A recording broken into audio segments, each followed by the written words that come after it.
मध्य प्रदेश में बागी उम्मीदवारों और बीएसपी ने कांग्रेस के टेंशन को बहुत बढ़ा दिया है, क्योंकि एक दो नहीं 70 सीटें ऐसी हैं जो दांव पर लग गई हैं। इस वजह से मध्य प्रदेश विधानसभा चुनाव के लिए होने वाले मतदान से पहले कांग्रेस, बीजेपी और अन्य दल प्रचार अभियान में जोर शोर से जुटे हुए हैं।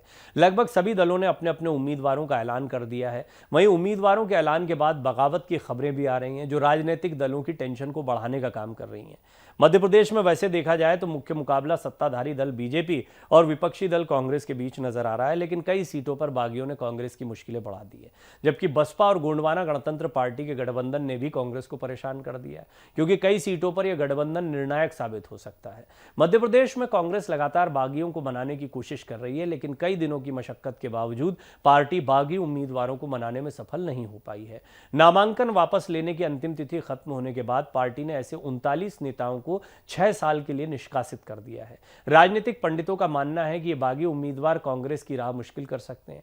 दरअसल बागियों के मैदान में उतरने के बाद कई सीटों पर लड़ाई त्रिकोणीय हो गई है, और ऐसे में अगर बागी उम्मीदवार ठीक ठाक वोट निकाल ले गए तो कांग्रेस को बड़ा झटका लग सकता है। दूसरी तरफ इसका फायदा सीधे तौर पर बीजेपी को मिल सकता है। इस स्थिति से वाकिफ कांग्रेस की टेंशन बढ़ी हुई है। हालिया चुनावी सर्वे के बाद कांग्रेस एक तरफ जहां उत्साहित नजर आ रही है, वहीं गुटबाजी की खबरों ने आलाकमान को परेशान भी किया है। दूसरी तरफ बागियों ने कांग्रेस की मुश्किलें और बढ़ा दी हैं। अगर कुछ सीटों पर बागी उम्मीदवार भारी पड़े तो कांग्रेस का सत्ता में वापसी का सपना चकनाचूर हो सकता है। मध्य प्रदेश में कांग्रेस अपने चुनाव प्रचार को आक्रामक तरीके से आगे बढ़ाने में जुटी हुई है, लेकिन बागियों की चुनौती के साथ साथ बसपा गोंडवाना गणतंत्र पार्टी के गठबंधन ने इनकी टेंशन को बढ़ा दिया है।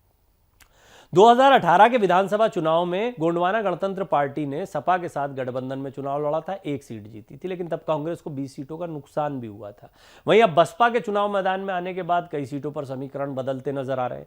राजनीतिक पंडितों की माने तो मध्य प्रदेश विधानसभा चुनाव में इस बार करीब 60 से 70 सीटों पर मुकाबला त्रिकोणीय हो सकता है।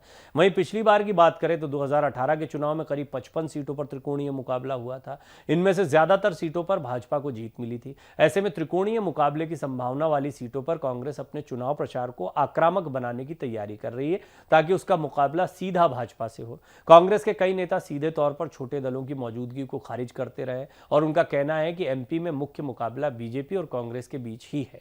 जाहिर तौर पर कांग्रेस ये नैरेटिव सेट करने की कोशिश में है कि इन सीटों पर मुकाबला उनके और बीजेपी के बीच ही है। अब ये कोशिश कितनी कामयाब होगी ये तो चुनाव के नतीजे बताएंगे। फिलहाल चुनावी समर में सभी दल अपने अपने दावे कर रहे हैं।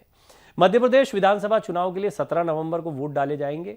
प्रदेश में मतदान एक ही चरण में होना है। सूबे की सत्ता पर अगले 5 साल तक किसका राज होगा, ये 3 दिसंबर को आने वाले नतीजों से तय हो जाएगा।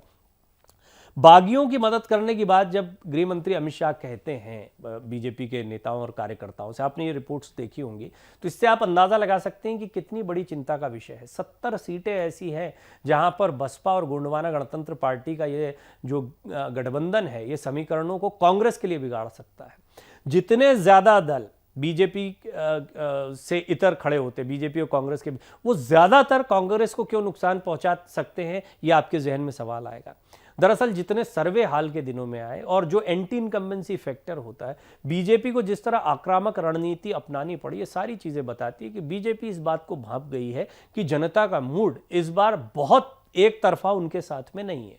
कांटे का मुकाबला है या कुछ हद तक कांग्रेस मजबूत दिखाई दे रही है, ऐसी स्थितियां भी शुरुआती सर्वेज में दिखाई दी। लिहाजा इनको ध्यान में रखते हुए यदि ज्यादा पार्टियां दूसरी भी चुनावी मैदान में उतरती, खासतौर पर वो जो बीजेपी के खिलाफ, जैसे समाजवादी पार्टी, बहुजन समाज पार्टी और अब तो बीएसपी और गोंडवाना गणतंत्र पार्टी का एक गठबंधन भी हो गया है, तो ये स्पष्ट तौर पर इस ओर इशारा करता है कि कहीं ना कहीं ये गठबंधन कांग्रेस के वोटों को काटेगा। और आपने देखा पिछली बार कई सीटें रहीं जहां 1000-2000 मतों या इससे भी कम वोटों के अंतर से जीत हार का फैसला हुआ है। ऐसी सीटों पर यह गठबंधन बहुत बड़े समीकरण, ये खुद कितनी सीटें जीतते हैं ये महत्व की बात नहीं, लेकिन कितनी सीटों पर कांग्रेस का नुकसान पहुंचाते हैं, ये बीजेपी के लिए एक बड़ी रणनीति हो सकती है, बीजेपी को बड़ा फायदा पहुंचा।